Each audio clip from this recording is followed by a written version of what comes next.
C'est à créer ce réseau. Est-ce que le besoin était devenu tellement criant qu'on ne pouvait plus fermer les yeux là-dessus? En fait, ça fait longtemps à la FARFO, à la Fédération des aînés francophones de l'Ontario, qu'on jase. Au niveau de la maltraitance, quand j'étais directrice générale, on avait eu une table de concertation à ce sujet-là. Et puis là, on parle d'à peu près 2015, 16, 17, là. Donc,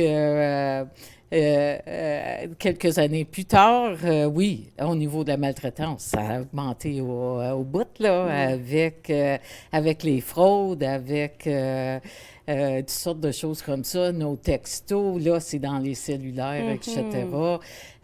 Nous, on parle beaucoup de la fraude de la romance, la fraude avec les petits-enfants.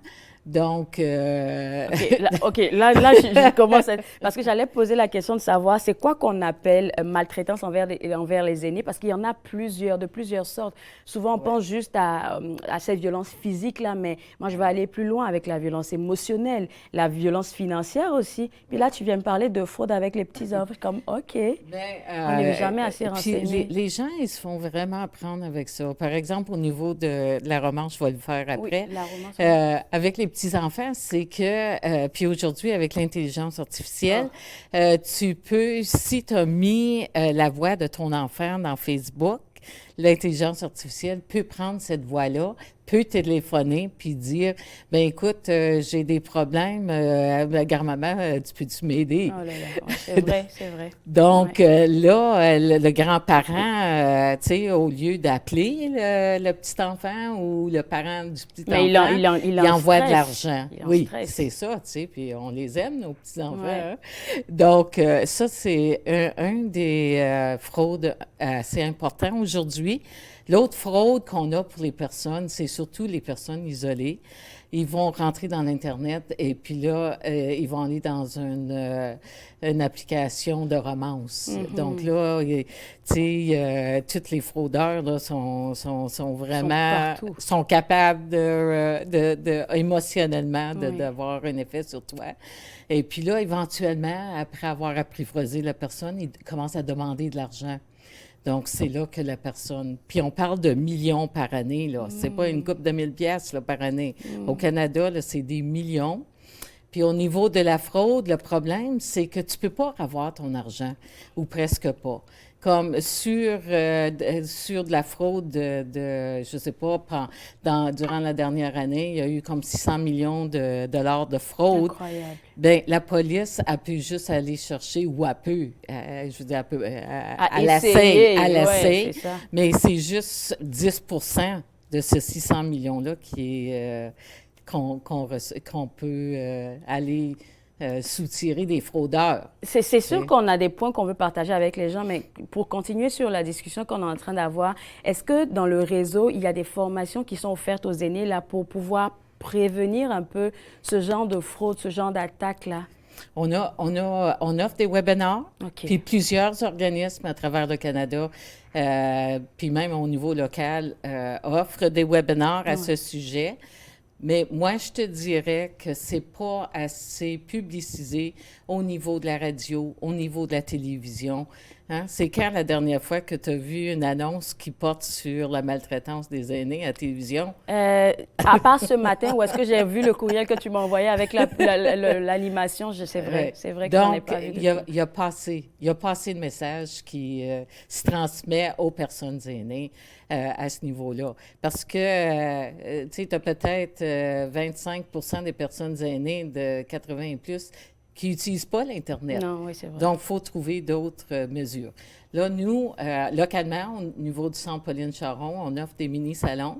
Donc, le premier, c'était sur la maltraitance. Et puis, le troisième salon qu'on vient d'avoir, c'était sur la fraude financière.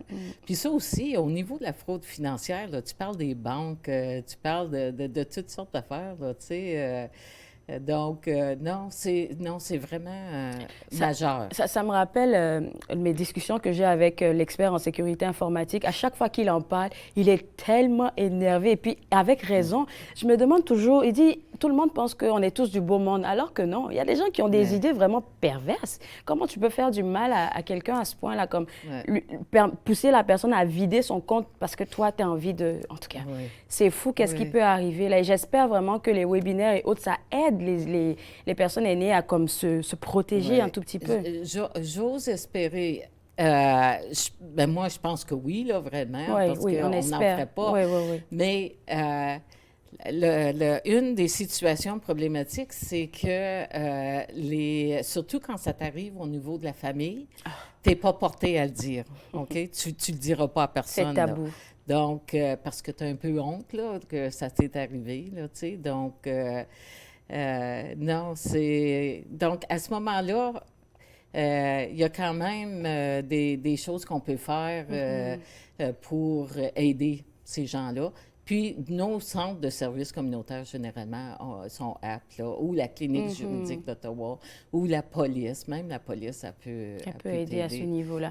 Écoute, Denise, tu nous as partagé une animation qu'on veut regarder du début à la fin. J'ai voulu qu'on le fasse parce que ça envoie bien le message de qu'est-ce qu'on est en train de discuter sur la prévention contre la maltraitance. Je pense qu'on va y aller pour voir ça ensemble. La façon dont vous traitez les personnes aînées aujourd'hui influence votre avenir. Un jour, cette personne âgée, ce sera vous. Vos mots et vos actions ont un effet réel à chaque occasion. Faites le bon choix. Soyez conscient de vos actions. Traitez les gens autour de vous aujourd'hui comme vous souhaitez être traités demain. Imaginez que vous êtes bien plus âgé qu'aujourd'hui. Voulez-vous être traité comme ça? Qu'en pensez-vous? Le vous de l'avenir veut probablement être respecté pour votre expérience de vie, ressentir l'affection des personnes qui vous entourent, sentir que vous avez une place dans la société, que votre vie compte. Et vous n'êtes probablement pas seul à penser cela. Pourtant, au Canada, 63% des personnes aînées déclarent avoir été traitées de façon injuste ou différente à cause de leur âge. La discrimination basée sur l'âge est une violation des droits de la personne. Ça s'appelle l'âgisme et c'est un vrai problème. Nous avons tous le droit d'être traités avec dignité et respect, quel que soit notre âge. Pour en savoir plus sur le droit des aînés, visitez le site de prévention de la maltraitance des aînés Ontario. Nous travaillons avec des organismes provinciaux et nationaux pour faire face à l'âgisme et prévenir la maltraitance, parce que collaborer à travers le pays est la voie à suivre. Une très belle vidéo, en tout cas, ça nous dit tout. C'est-à-dire que toi, jeune, qui pense que tu ne vas pas vieillir, là, pense un peu à ce qui va t'arriver dans quelques années. Écoute, on a parlé de l'agisme dans cette vidéo-là et je pense que c'est un problème qui est là, qui est présent, on n'y pense pas. En fait, l'agisme, c'est une forme de maltraitance. Donc, et puis, de ce temps-ci, c'est vraiment un sujet qu'on discute un petit peu partout, même à l'échelle internationale. Il y a des stratégies nationales pour contrer l'agisme, etc. Puis, l'agisme, c'est un petit peu simple. Hein? Je ne sais pas si, par exemple, au niveau de Facebook, là, je rencontre souvent des messages agistes. Et puis, c'est un peu déconcertant. Parce qu'on veut éviter ça, on veut améliorer la situation. Puis l'agisme, là, c'est un peu, par exemple, les préposés ou même, moi, j'ai souvent les coiffeuses qui vont dire « Ah, ma petite chérie » ou quelque chose comme ça, tu sais.